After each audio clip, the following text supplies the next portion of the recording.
Hey everyone, in this video I am going to show you how to make I'm trying to navigate my unbelievably messy garage here. This is the new garage, by the way. It's not ready for the big reveal because it's totally unorganized, but stay tuned. I will send a video out on that soon. Anyway, I'm going to put some new landscape lights in, and I wanted to show you a tried and proven way to make the underground connections last for literally years. Like, I'm talking 4 or 5 years.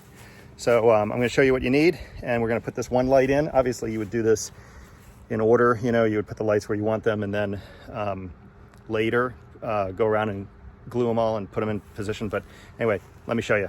It's awesome.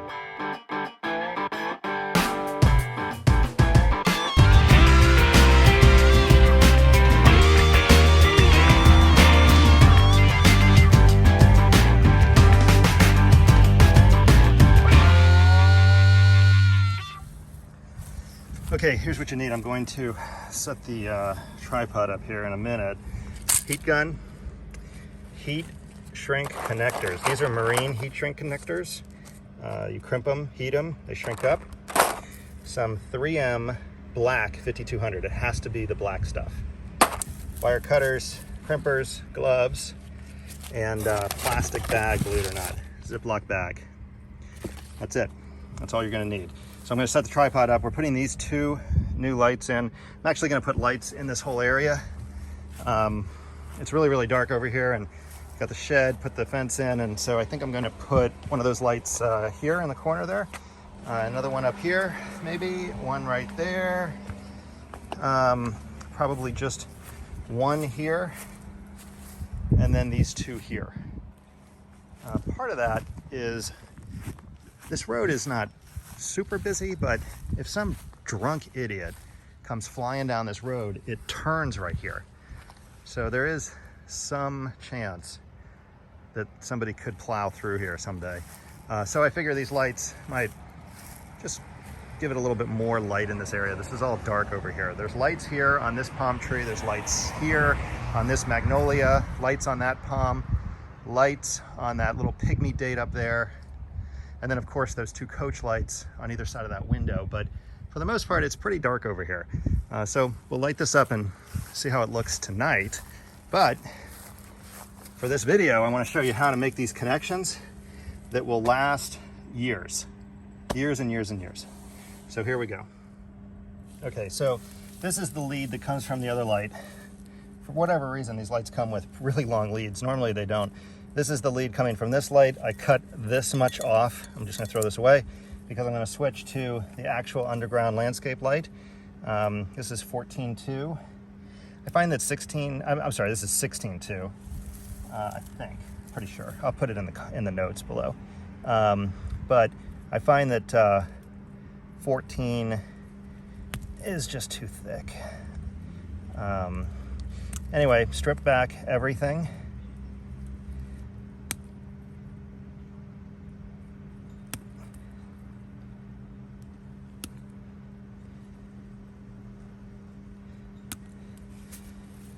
So I actually need 2 of these to come because of the way I'm going to run the wires. So let me go get the other end of this. That way I just use however much I need. Actually, there it is right here. So I'm going to strip this back. And you kind of got to use your head as far as thickness. I'll show you what I mean. All right, so you can't put these 2 together. You would never want to put these 2 together because even though you could, it is super thick. It would be better to hook this to this and this to this because these are a thinner wire. So what we're going to do is just twist these up. Now these LED landscape lights, they don't matter. They have a circuit in there that will reverse the polarity, which is really a nice feature because the old style, you had to make sure that you put them on the right positive and negative, or they wouldn't light up, and sometimes you didn't know that until the very end. These absolutely don't matter. So just push that up as far as you can go. When I do one, I use the red. When I do 2 wires, I use the blue. So we're gonna stick the blue in there and just give it a crimp. Super easy. Do the same thing on the other side. Sometimes I cut this off a little bit, but I have to squeeze it just a little bit to get it over the wires, right? And then just push it down as hard as you can. And crimp it again. Okay. Then we're going to do the same for this one. Let me think now. I can go over. So this line is going to go back over to the transformer, pick up 2 more lights on the way. This is going to go over behind the shed. So you do have to use your head as far as, you know, where these wires are going to go. Just twist these up.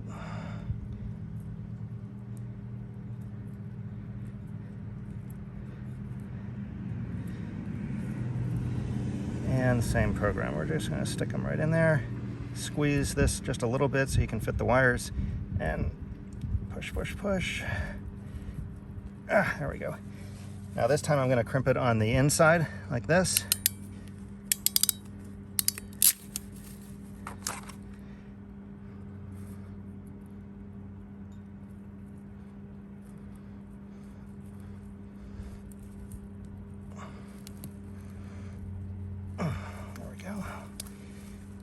And we'll crimp it.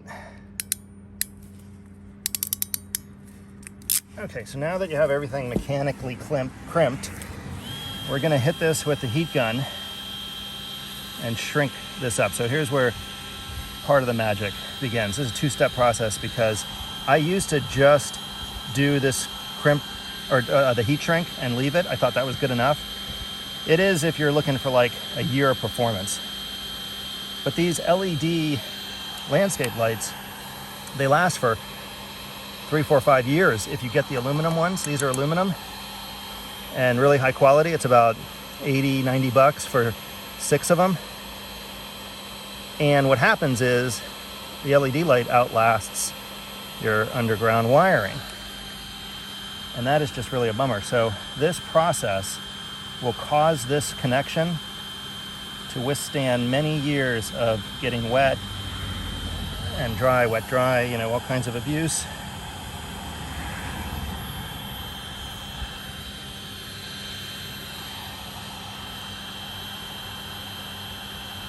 This Milwaukee heat gun is not really the best, but I like it because it doesn't get so hot that you burn the wires.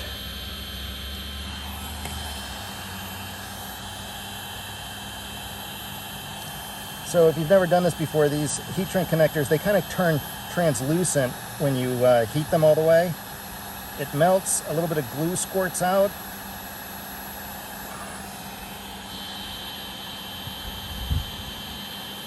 And you can tell you're done when it's pretty much completely clear. And you also have to kind of heat up the middle. I think people might not realize that you could forget to heat the middle up because the whole thing really needs to shrink, and where you crimped it with the pliers, you actually split it a little bit. So you want that glue to kind of squirt out around the area that you crimped.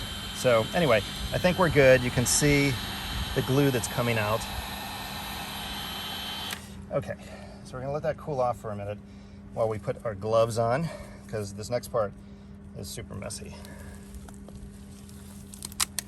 So normally I wouldn't do this until the very end. In fact, doing this one now is gonna create a little bit of a problem because obviously I'm gonna be moving these cables around, so I'm just gonna have to let them sit here and bury them later. I'll just have to be really careful not to drag that around. Is that in a good spot for you? Yeah. So here's what you wanna do. You wanna take this plastic bag, stick it under there. Then you want to take, you probably only need one glove, but I'm going to put on two just in case. Take this black 5200, which is like tar. I mean, this stuff is ridiculously sticky and it is a total mess. You can see it's dried here on the end, so let me get a screwdriver.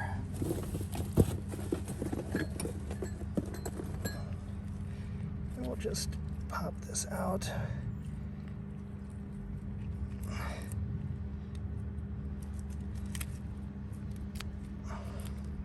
All right, I'll take a paper towel and clean that off in a little bit.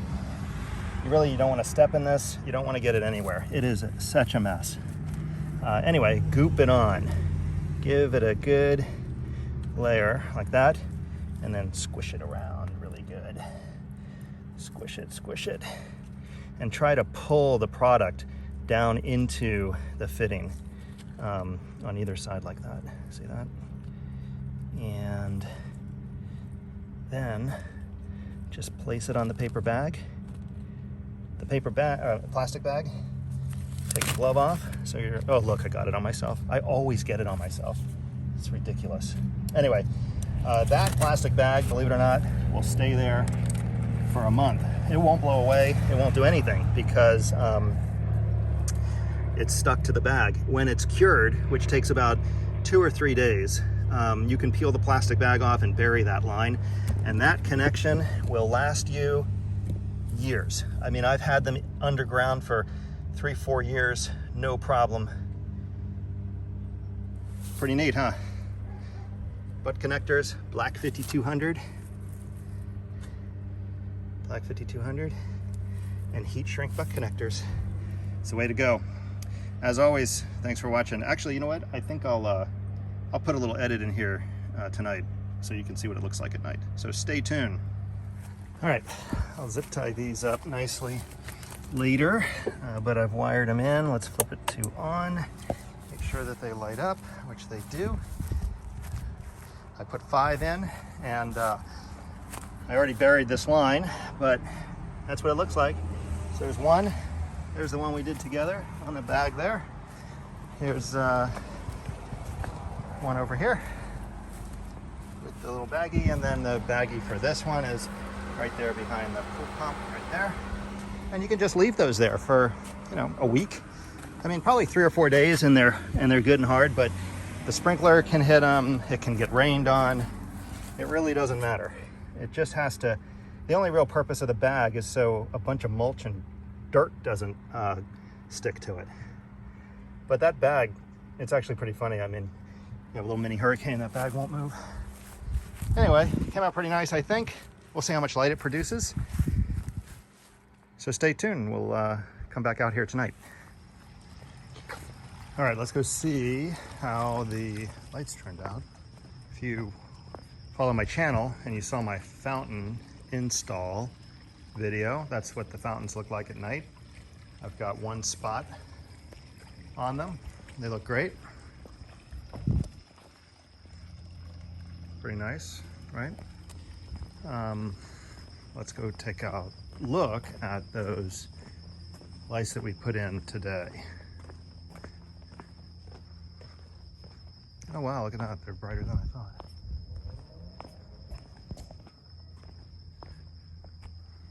Yeah, I'm gonna have to do something about that hedge, I think. Maybe I'll put 2 more of those up around that hedge.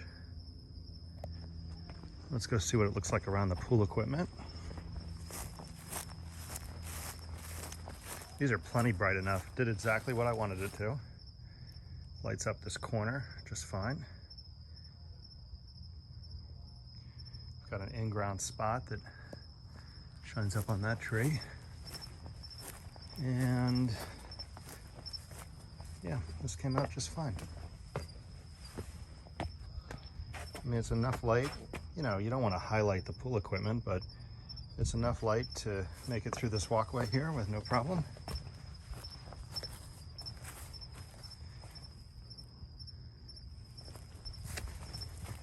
I think it came out really nice. Let's take a look at what it looks like from the inside.